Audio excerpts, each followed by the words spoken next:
얘들아 안녕? 식물의 언어인 무늬 속에는 무엇이 들어있을까?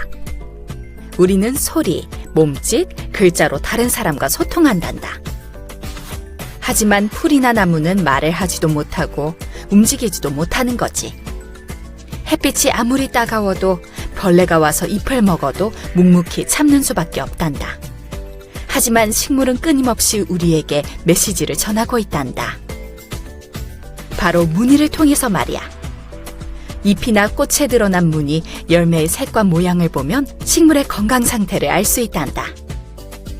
식물은 일기를 쓰듯이 하루하루 자기 몸에 무늬를 새기고 있단다. 단순 예뻐 보이려고 식물이 무늬를 만드는 건 아니야. 식물의 무늬에는 생성과 소멸이 한없이 반복되고 있는 자연의 비밀이 숨어 있는 거지. 몸이 아프면 평소와 다른 모습이 하나둘 나타나지. 식물도 무늬를 통해 어디가 아픈지 우리에게 알려주는 거란다. 잎이 노랗게 변하거나 평소에 보이지 않던 무늬가 생겨나면 식물의 건강 상태를 의심해 봐야 하는 거지. 정원사와 농부는 끊임없이 식물과 대화를 해. 가을도 아닌데 파릇파릇하던 잎이 노랗게 변하면 농부는 식물이 아프다는 것을 금세 눈치채지. 농부가 아니어도 식물에 문제가 생겼다는 건 알 수 있지만 왜 아픈지는 정확히 알지 못하곤 한단다. 반면 농부는 잎에 나타난 무늬의 특징을 보고 정확한 원인을 찾아내는 거지. 예를 들어 잎의 가장자리나 끝부분이 노랗게 변했을 때 말이야. 농부는 물이 부족해서 그런지 반대로 물을 너무 많이 줘서 그런지 살펴본단다. 그런 다음 칼륨이나 칼슘 등의 영양소가 부족하지는 않았는지도 따져보는 거지. 만약 이 표면에 노란 반점이 생겼다면 농부는 곰팡이 때문에 식물이 아프다는 사실을 알아낸단다. 무늬에는 식물의 번식 전략도 들어있는 거란다. 꽃은 식물의 생식기관이지. 그러나 손도 없고 움직일 수도 없는 꽃은 스스로 수정할 수가 없단다. 그렇기 때문에 곤충, 바람, 물, 새의 도움을 받아 꽃가루 바지를 하는 거지. 벌과 나비 같은 곤충들이 꽃가루 바지를 해주는 식물을 충매화라고 한단다.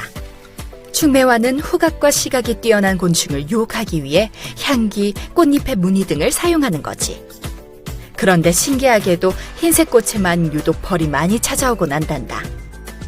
우리 눈에 흰색으로 보이는 꽃들이 사실 곤충에게는 흰색으로 보이지 않기 때문이지. 곤충은 사람이 볼 수 없는 자외선까지 본단다. 우리 눈에는 밋밋한 흰색으로 보이는 꽃에 자외선을 비추면 중앙으로 갈수록 진해지는 무늬를 볼 수 있는 거지.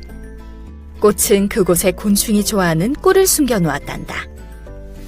식물은 자외선이 만들어내는 무늬를 이용해 곤충을 부르는 거란다. 식물은 말도 못하고 글도 쓰지 못하지만 대신 자신의 몸에 과거의 일을 무늬로 새겨놓았단다.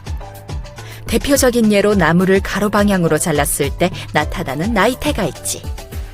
나이테에는 나무가 살아온 환경에 대한 정보도 들어있는 거란다. 온대지방의 나무에서는 밝은 고리와 어두운 고리가 번갈아 나타나는 규칙적인 패턴이 보이지. 나이테에는 화재로 나무 껍질이 손상되었던 흔적이 남아있어서 화재가 일어난 시점을 추적할 수도 있지.